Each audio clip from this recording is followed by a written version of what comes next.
السلام علیکم ناظرین، میں حمد رشید اور آپ دیکھ رہے ہیں پروگرام حقائق، اور آج ہمارے ساتھ موجود ہیں سیاسی تجزیہ کار اشفاق عباسی صاحب۔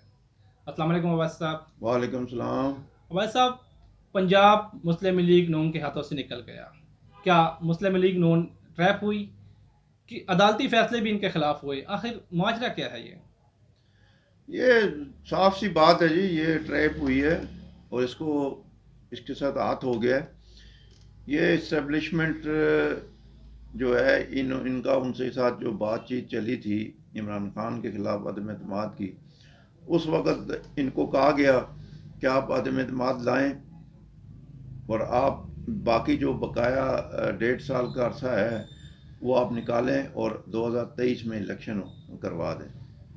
تو اس حساب سے انہوں نے یہ حکومت لی اور اتحادیوں نے، پیپلز پارٹی بھی تھی، فضل الرحمان، سارے جو 5-7 پارٹیاں جو ہیں، سب نے مل کر مشاورت سے یہ قدم اٹھایا تھا، کوئی ایک مسلم لیگ نون نے نہیں اٹھایا تھا۔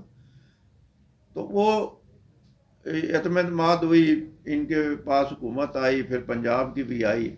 لیکن بات یہ ہے کہ یہ اسٹیبلشمنٹ نے وہ سارا جو مہنگائی کا ملبہ ہے، جو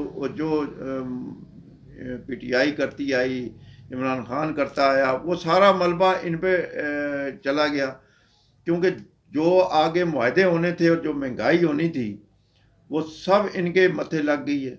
اور اب یہ چیخ رہے ہیں، اور اب جو اسٹیبلشمنٹ ان کو کہہ رہی ہے کہ بھئی اکتوبر تک الیکشن کرائیں، تو انہوں نے کہا بھئی ہماری تو آپ سے بات کچھ اور ہوئی تھی، تو آپ لوگوں نے یہ کام کس طرح کیا؟ تو وہ بات یہ ہے کہ اس طرح کا جو ان کے ساتھ معاہدہ اور وہ وعدے بعید ہوئے تھے وہ اب اسٹیبلشمنٹ مکر گئی ہے۔ اب ان کو اس لیے یہ پنجاب حکومت بھی گئی۔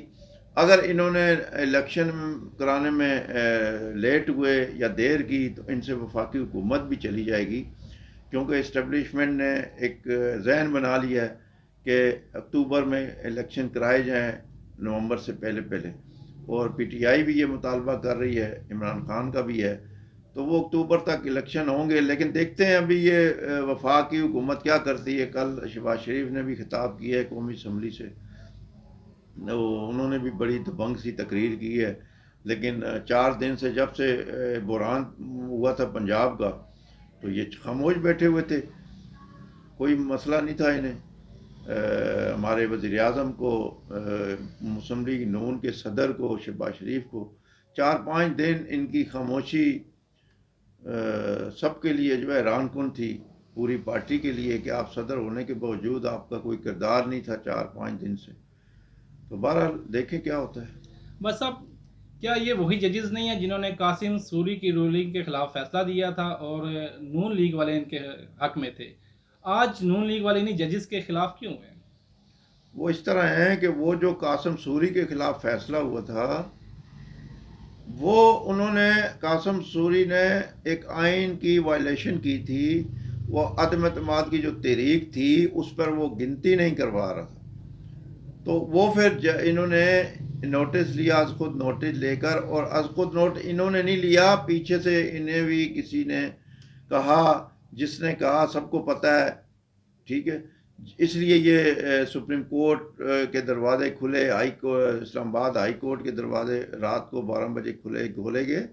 وہ کوئی مسلم لیگ نون کے لیے اسپیشل فیصلہ نہیں تھا، وہ ان کی اپنا جو ایک لڑائی تھی نا، اس میں یہ فیصلہ ہوا تھا۔ یہ کوئی نون کے لیے انہوں نے خصوصی کوئی فیصلہ نہیں کیا تھا، یہ اس نے آئین توڑا تھا، اس نے گنتی کرانے سے وہ معذرت کر رہا تھا، وہ گنتی نہیں کرا رہا تھا، قاسم سوری جو ڈپٹی اسپیکر ہے۔ تو اس وجہ سے، اور وہ بھی جو سپریم کورٹ نے جو دروازے کھولے، وہ کسی نے ان کو ڈکٹیشن دی، ان سے رابطہ کیا جب جا کے کھولے اور یہ مسئلہ ہوا، ورنہ وہ آئین کو توڑ کے وہ ایک نئی تاریخ اس نے رقم کر دی تھی کہ عدم اعتماد کی تحریک کو ہی اس نے اڑا کے رکھ دیا تھا۔